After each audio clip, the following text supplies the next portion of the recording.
včelári, kým si pripravíme tieto objednávky na Invert, tak si o ňom rovno aj niečo povedzme, lebo stále sa ešte stretávame s názorom, že cukor nadovšetko, a to už tak trochu nie je pravda.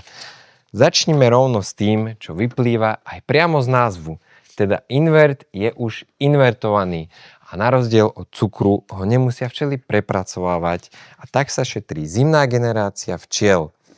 Ďalej, vy s Invertom už nemáte žiadnu prácu, pretože ho kúpite, dáte do krmidla a je vybavené. A krmiť môžete s ním kedykoľvek počas dňa. To znamená, že nespôsobuje rabovku na porovnaní s cukrom. A nezabúdajme, že Invert môžeme mať aj s rôznymi prídavkami, ako napríklad huminové, fulvové kyseliny. Čo ho robí?